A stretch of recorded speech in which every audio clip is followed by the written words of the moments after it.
Welcome to Normalize You, your place to help us redefine normal. I'll be your host and your moderator, and I'll be here to help the world understand you and to help you understand the world. I just have two questions for you. What does the word normal mean to you? And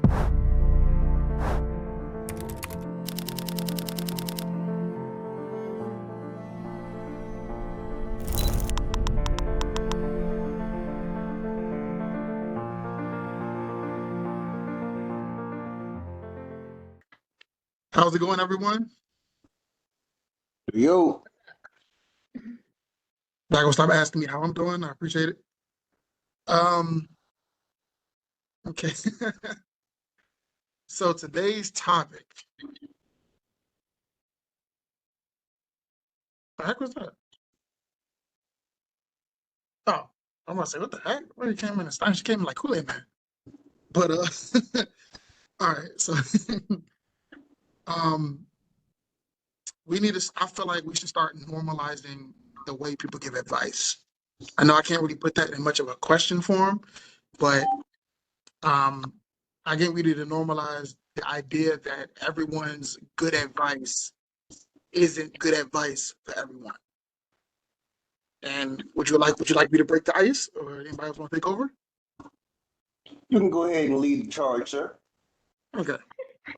Um, my definition is more self-explanatory because everyone's good advice isn't good advice for everyone. Everyone lives a different lifestyle than someone else does. Whereas, like, some people's advice to a conflict or an issue could be financial, but you may be broke. Someone's advice to a situation could be emotional, but you may be like emotionally unstable in certain areas, and same, furthermore, and so on. Like physical, you may not have the physical capability of doing something that someone's suggesting. I mean, yeah, that's true because it's like I don't even think it goes to just like that type of thing. It's more so for me, it's more so like, it's really hard sometimes for people to give you advice even if they haven't been through a situation similar. Like it doesn't even matter about finances and everything. Like if somebody's never lost a family member, it's really hard for them to try to be supportive and give you advice on how to make it through the next day after the funeral. Because they just can't comprehend it. That doesn't mean that they're being mean or that like anything they tell you is crap, but at the same time, it's like they don't understand enough about it to be able to offer you advice that's going to be actually helpful. They can offer their condolences all day long, but that's not helpful.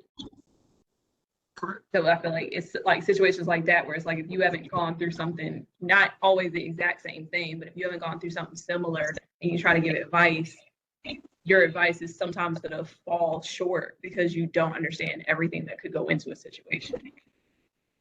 Correct. Real quick before you say anything, Darian. So that's the difference between what I'm saying and what people may interpret by what I'm saying. It's like I'm not saying advice in general because first of all, every advice isn't good advice. Let's just start there.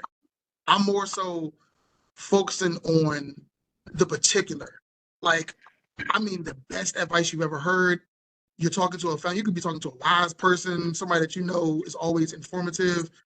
Their advice being the best advice ever, it just does not fit either what you're going through, the response that would happen if you would do the advice they had offered, or just your character in general. And a quick little example before you go, Darian. Like, say I go through something where I'm like, someone stole my car, and I could come to you and be like, hey, somebody stole my car, da, da, da, da. And your advice be, oh, well, you can just call the police or do X, Y, and Z. Like, maybe you can track your car down, do all this stuff. Okay, first of all, if I don't know, like this, like say for example, I don't, but let's say I got warrants.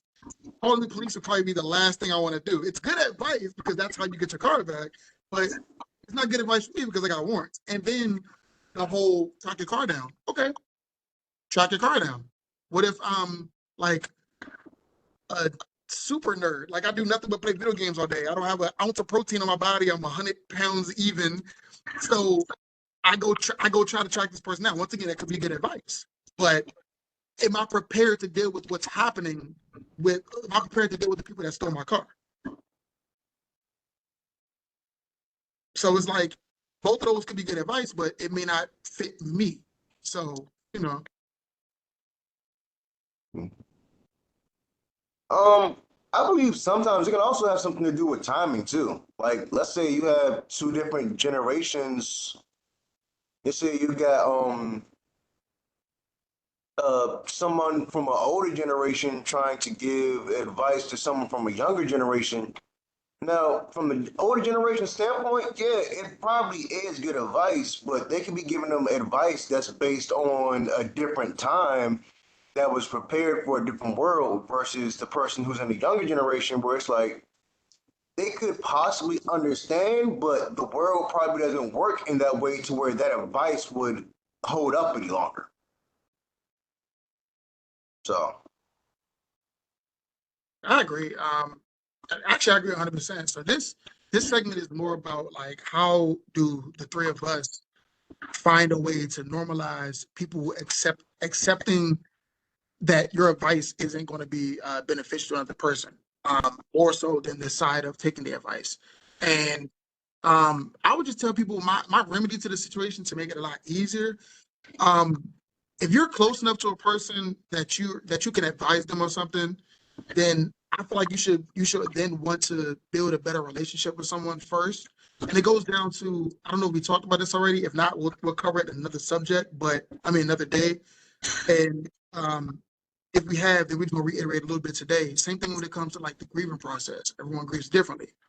And I believe that it's nothing wrong with listening to a person's problem and then like you want to ask them, do you want my advice? Do you want me to give you a perspective of my own?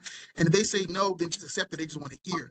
But if they say yes, they are looking forward to your advice, you you go through a little bit of a personality questionnaire where it's like you want to get to know a little bit more about them before you give them any advice. Find out their situation, their living status, their mental state, and like currently, so that you can advise them in the right way. Because that being on the side of giving advice that people don't receive, it kind of hurts too because you're like, man, I gave this person great advice, but they didn't want to accept it. But you got to think about it. Like, did you give them advice for you, or did you listen to the situation they're dealing with and did the advice match?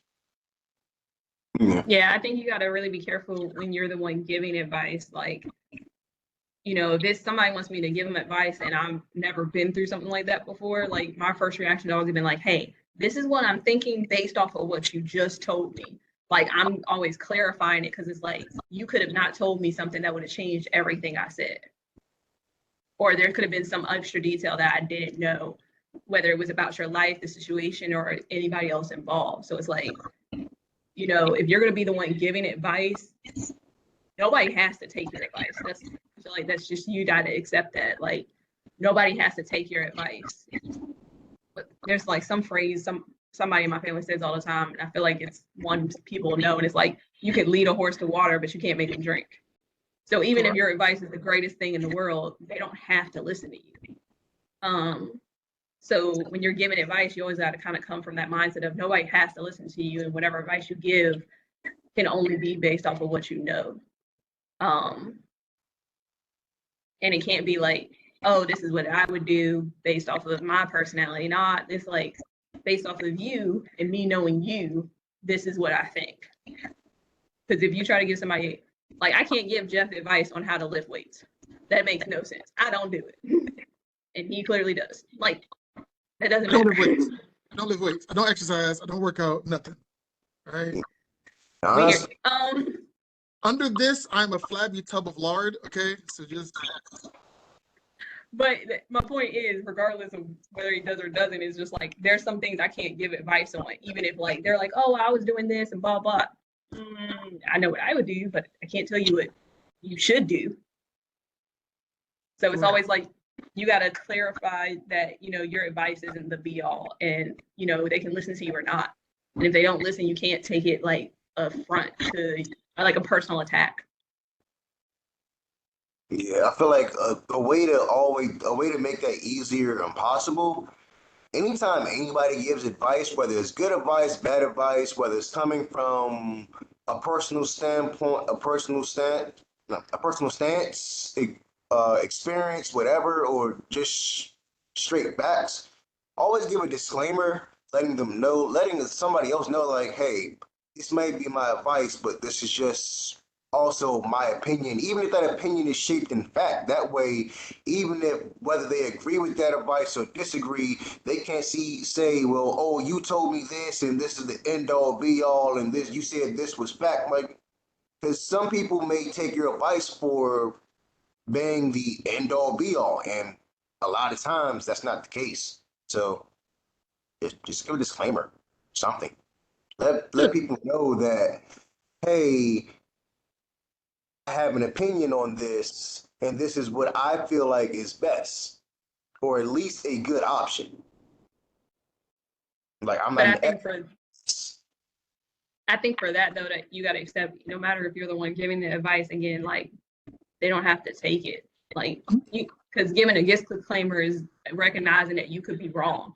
And some people feel like they always know what they're talking about. So when they give advice, they come from the standpoint of my answer is the only right answer. And there could be multiple other right answers. Yeah. yeah. So One But one example I've noticed with that, a lot of times when people like to give advice, especially people I've known in my life personally, one piece of advice that I've always hated hearing, it's not a bad idea, but always hearing it, pray on it. Don't get me wrong. I understand, especially coming from a Christian background, even though I'm not Christian myself. I understand their perspective when they say pray on it, but even then, growing up in a Christian household, in a Christian lifestyle, like they say, prayer without works, faith without works is Faith dead. without works is dead. Exactly. Like, even still, praying on it does nothing for me if I can't do anything about it. So, yeah, okay, putting it in God's hands, well, guess what? God gonna still expect me to act, correct? All I'm saying is, don't tell me to pray on it if you can't give me actual actions to help my prayers come into fruition.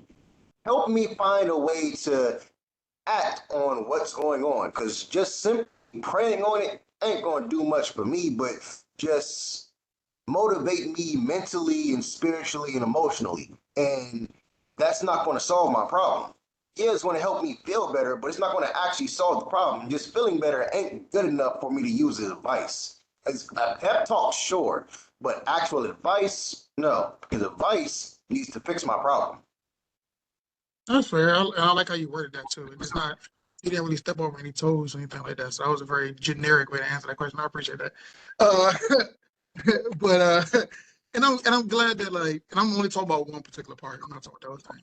But um, I don't know, and that's more so why because we're always talking about the people that don't take the advice well. We're always accusing somebody of, oh, you didn't take my advice and yada yada this and yada yada that.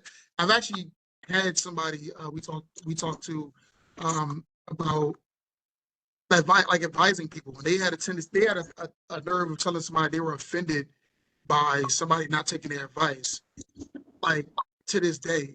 And I'm looking at like the person that you try to advise, no disrespect, they're living about 10 times better than you're living. So, but to this day, you still have that grudge because you're mad that they didn't take your advice. And in my head, I'm like, that doesn't make sense because yes, whatever you advised them could have been great. It could have been the perfect advice for you. But because they lived a life and I'm not trying to, first of all, no one's better than anyone. That's not what I'm saying. What I'm saying is they live a much more fruitful life than you do. So whatever advice you were trying to give them was the opposite of the life that they're living now. So obviously the advice you gave them wasn't beneficial to them or their lives. So we're more so speaking about the normality of people thinking that their advice is always the best advice. And that can be dangerous because a lot of times, especially for a person like me, I never ask for advice. I'm not gonna say never, but it's super rare that I ask anybody for a handout, a favor, or advice. Because one thing about me is I've always been great at problem solving. And those problem solving situations also include my own. I can problem solve for myself. I can disassociate myself with my thoughts. So I can then stand in the mirror and argue with myself and be either right or wrong and be okay with the results. But a lot of people think that they'll give advice, and I'm like, for people like me, if I come to someone, that's my last straw. That's I'm done. I can't figure nothing out. I'm at my wit's end.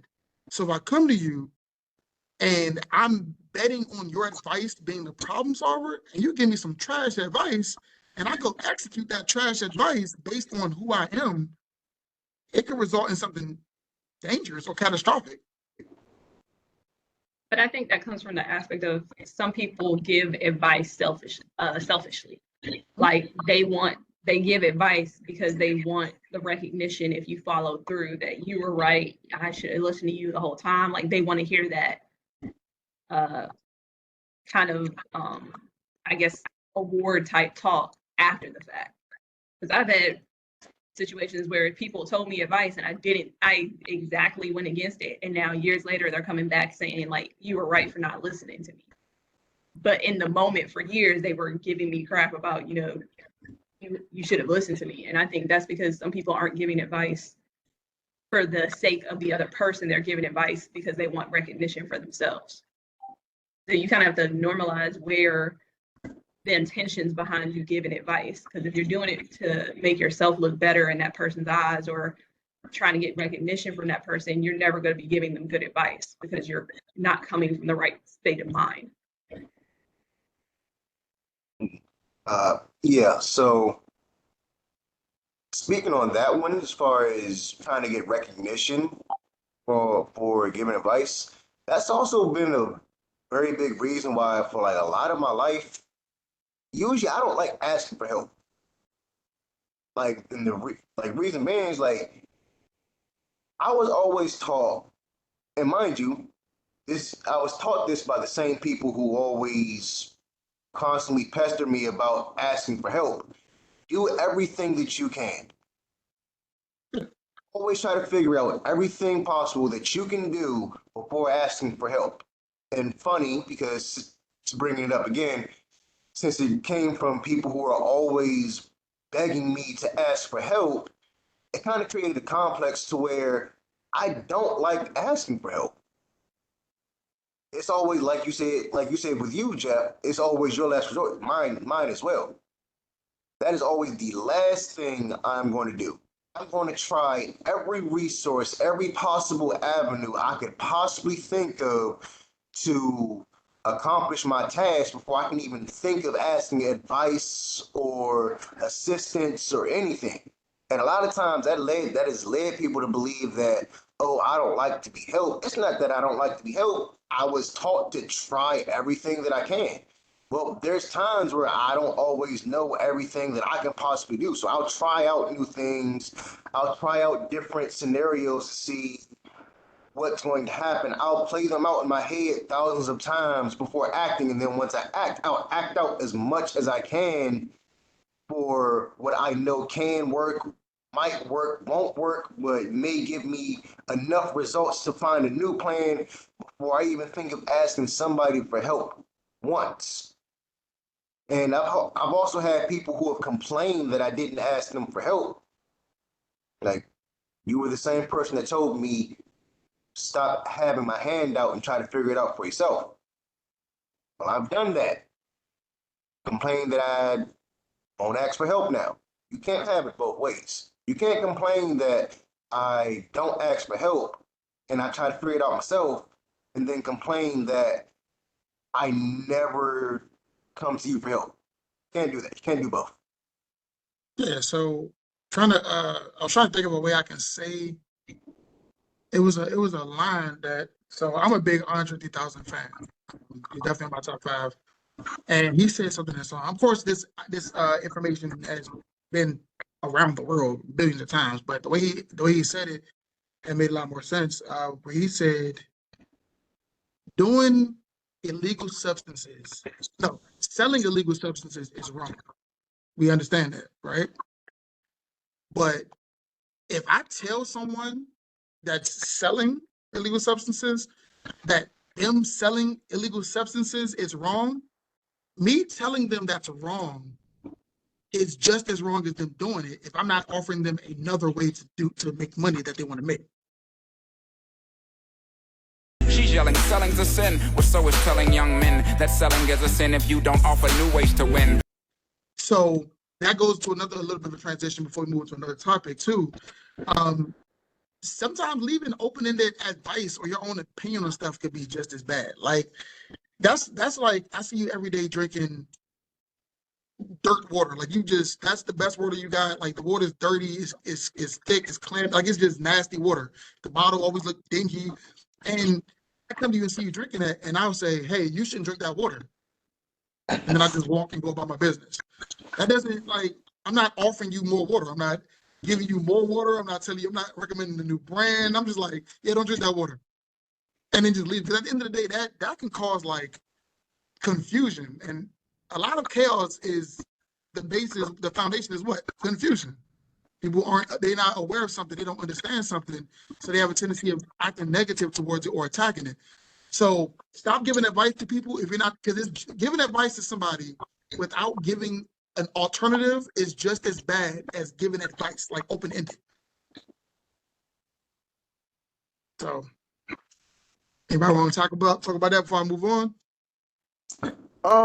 Yeah, actually. I've had several times where, and this has been on more than a few occasions, where a female I was dealing with, we have a plan for something, and a lot of times I get a lot of flack for turning down an idea that they had. Now, one thing I've always made sure that I've done, I've always heard whatever idea they had, what they had planned. One thing I don't do is turn down an idea without having an alternative. Like, even if I know it's not going to work, I know why it's not going to work, I might voice it, but I'm never, well, no, I won't even voice it. I won't voice it unless I have an alternative plan. I'll let you figure out for yourself that it's not going to work. But if I have an alternative plan for a plan that's not going to work, no, I'm going to tell you, hey, that's not going to work. This is why. Try it this way. I'm never going to turn down anybody's idea without having a way of saying, hey, here's another idea. Try it this way. Try your hand. Yes, I feel like that's circumstantial because a lot of advice isn't, I get you though. Because you never know. Just because an idea may not work based off of the parameters that's presented, they could find a way anyway. But if you have an alternative, even if it doesn't work, now they have a detour they can take. And I've always tried to be like that with a lot of females I've dated, and a lot of times I've noticed I get a lot of flack for it. And I don't know why. Because and I don't want to take this in the realms of relationships, but I have to for the moment. As the man, I'm expected to be able to lead. Well, if I'm putting the ball in your court to let you take the lead for the moment, and I know you're shooting a shot that's basically going to brick, I have to be able to come and get the rebound and lay it back up. But if I can't do that, why am I even on the court? I love how I use the basketball analogy and you trash at basketball. But let's move on. And if anybody wants to test that theory, I'll put the link in the comments and you can just challenge me one-on-one. Y'all can see a whole different avenue on the one-on-one. You don't want to do that because a lot of y'all one-on-oneers are trash. But so look, basketball, I don't care, but see me on the football field, you will get dusted. He's not talking to me. He's talking to y'all in the comments. So, all right. So I was gonna let him take over, but I guess I'll start it. Actually, I'd rather you start it because I think the way you worded it will make more sense coming from you.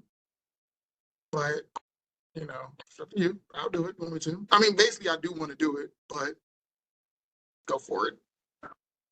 Just throw the topic out there, and I'll start off the conversation. This alley-oop conversation is happening right now. You said what? This alley-oop conversation. It's organic. You can't get any more. Look, I'll admit I forgot the exact topic, so go ahead and say it now, and I'll bring us in.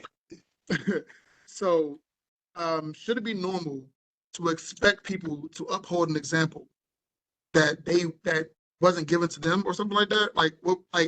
Explain to me the question the better way. Should it be normal for people to expect? Should it be normal to expect somebody to uphold an example that they themselves cannot follow? Okay. I'm glad you cleared it up because that's not what you wrote down.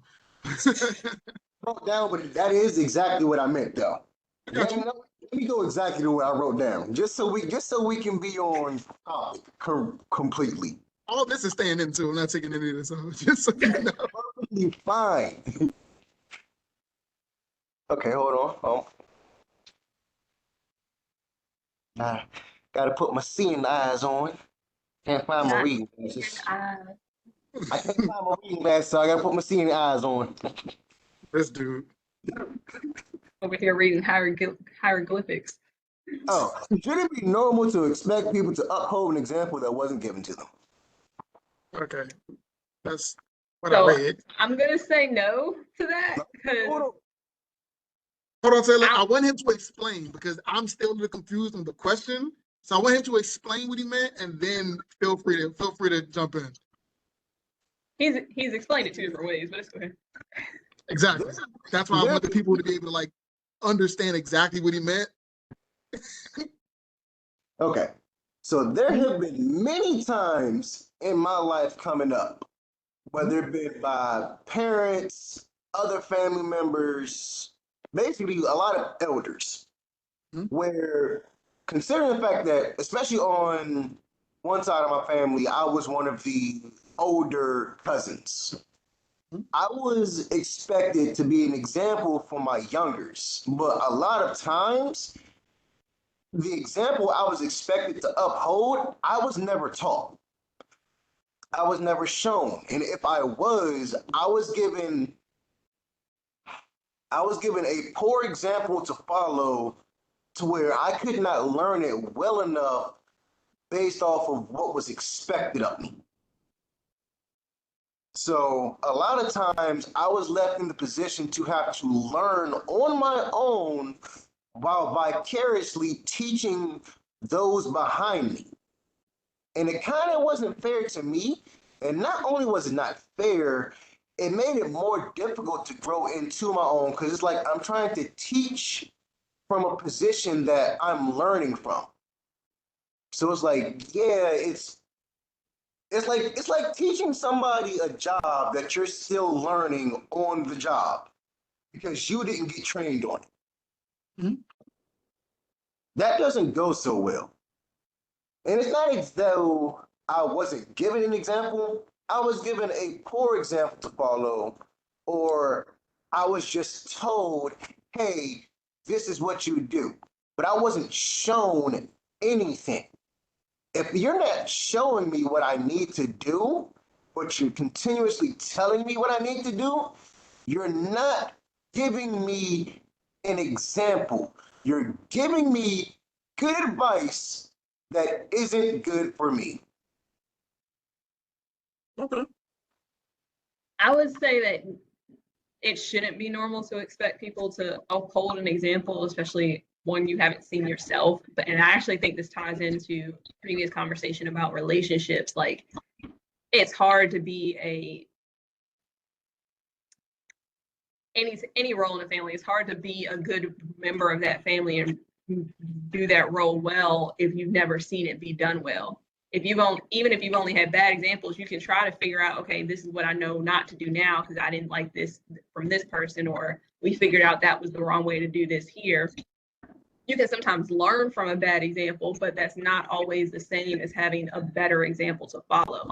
It's the same thing as having open-ended advice. Like, you have something that you know not to do, but that doesn't mean you now know what to do.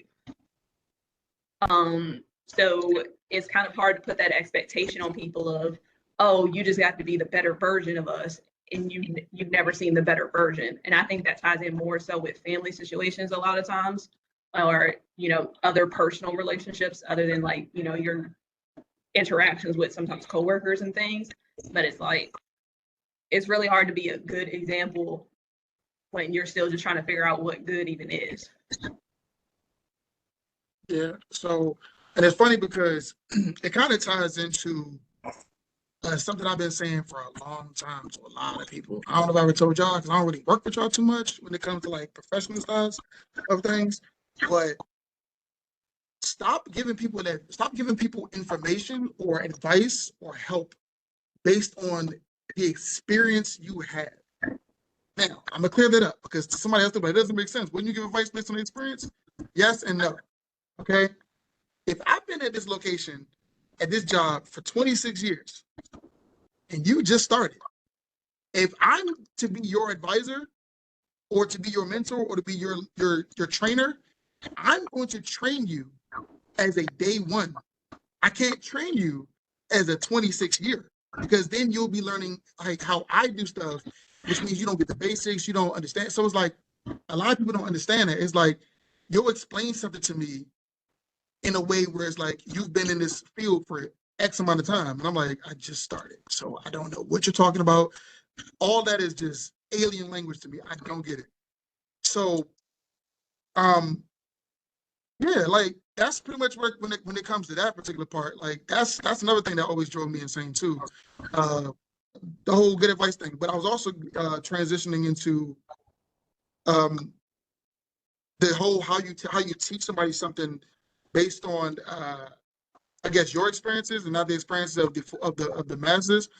I had a job when I was younger, and we had this thing where it's like I love this job. I always honor this thing called retraining. I feel like every job should have it, and of course anybody can do a retraining. I just wanted to become a system where it's like every job will honor this because it gives you the ability. It's like a disciplinary action, but instead of it being like a write up or a talk or just a verbal write up, it'll be a new beginning. It's like, okay, cool, we'll start you over, and within this amount of time, you'll learn a new system, and then you'll be sent back out into the work, and we'll see if things improve.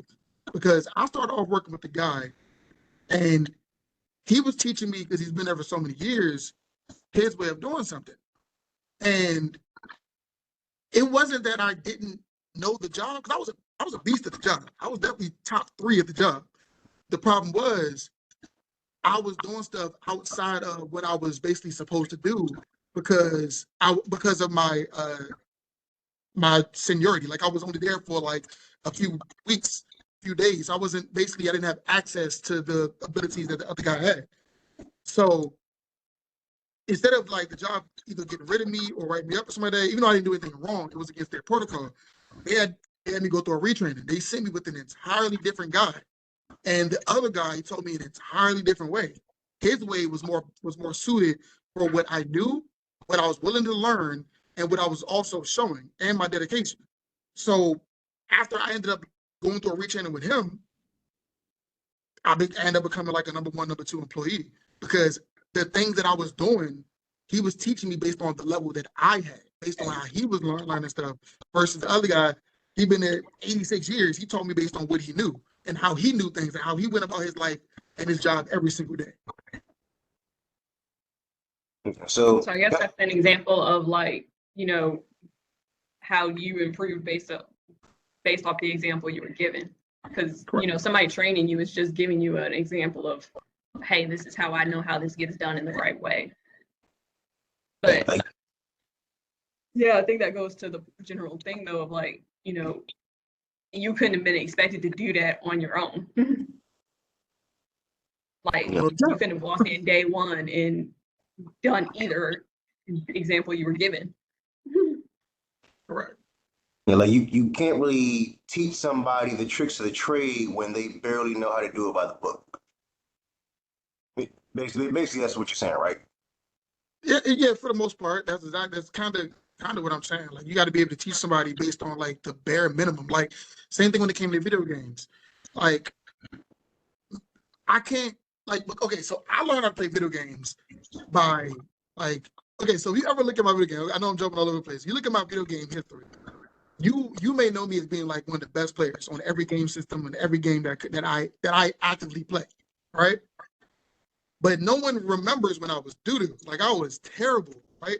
So when people want to learn from me, they think I'm just going to tell them how to be great.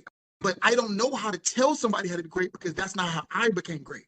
I got beat up every day. I got dusted off. It would be the point where I used to want to squeeze my controllers till they break. Like I went through all that. So when I teach you, you're gonna go through the same thing. If I don't see you squeezing the controller, then I'm not teaching you right. So it's like I want you to learn the same and think about it based on how I taught people who has been under my tutelage and hasn't been successful over the years playing the game. You can't name one person. No, you just doodle. I don't know what's wrong with you. You just something wrong with you. That is Like a you joke, just sir. I am clearly not doodle at video you games. you you are what we call video game dyslexic. Like you know the right thing to do and you just do the complete opposite. But Look, it depends on the game, sir. It depends on the game, and you know it. Some games do that, some are not. no, seriously, like on the real talk, like you're actually like no one's ever been under my tutelage and didn't like succeed at the game they wanted to play. At least understand the bare minimum. But I can like you said earlier, I can only lead through example. If I can't tell somebody, and my friends they will legit get mad at me because I'm not telling them the easy way. And I'm like, I don't know how to do it. The way you're asking me to do it is not that I'm not telling you because I'm trying to withhold information. I don't have an answer. I do not have an answer for the question you're asking me. Oh, Jeff, how do I jump over this? I don't know. I don't do that. Like it's not normal, but I will show you how I did it. And my person, instead of jumping, I may run and trip over a log and fly 30 feet over the gap. That's how I learned it. You see what I'm saying? So it's just Glitched over it. that's me. That's just but that's the advice that I have based on the experience I had. The example you give has to follow the standard that you set. If you can't follow the same standard that you set, then you shouldn't be being an example to anybody in that arena. Follow your own standards and you can be an example. If not, let it go and be done with it. Yeah, so the quick jump in real quick. Again, that goes to like relationships. Even when it comes to like friend circles and everything like that, I tell people all the time, and y'all can vouch for me. I did not know that you were muted. My bad. Feel free to jump in. I did not know you were muted. I did not know that. My bad. I gotta hit this. There we go. You should be able to unmute yourself now. This man, friend. I was trying to be nice and not let you hear like people outside mowing the grass. Oh yeah, you're good, but I appreciate that too. But I forgot that I have to go through the system and make it so that I can stop the muting thing. But anyways, because when it comes down to, and I know I say this all the time, be able to take your own advice too. Same thing when it comes to giving advice, you gotta be able to take your own, because I can't be in a relationship with somebody and saying, first of all, nobody wants to hear every day that they're doing wrong. Nobody wants to wake up every day like, oh, this not done, that's not doing right, you're not doing that right, because that becomes discouraging. So if you're going to be that person, which you shouldn't, you should be dating yourself if you're going to be that person, be more open to taking your own advice. I would never advise somebody something that I wouldn't do, even if it's not advice for me. It could be advice only you. But if I was in your shoes, I would do the same thing. If I tell somebody, like, if I'm in a relationship and I'm like, well, you don't open up enough. Okay, well, they probably don't open up enough because you don't open up enough. So take your own advice. You're telling them to open up. And that's just a small example.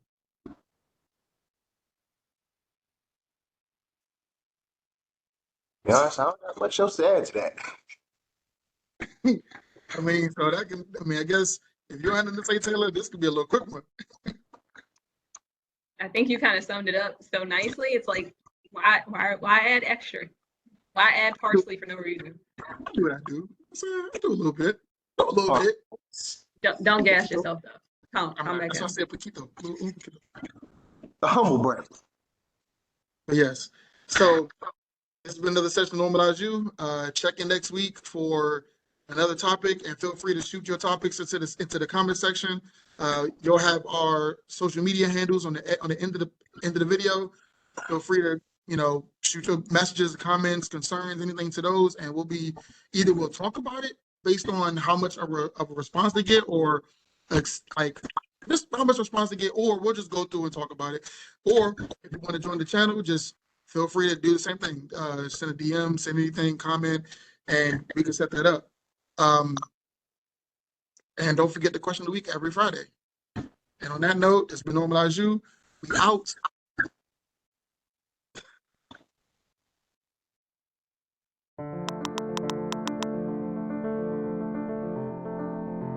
Thanks for watching Normalize You. And don't forget to catch me every other Friday with your question of the week. And you can send in questions as well. Please reach out on our social media or our email and send us your questions, your topics, your responses. We actually do read them. Hope to see you there.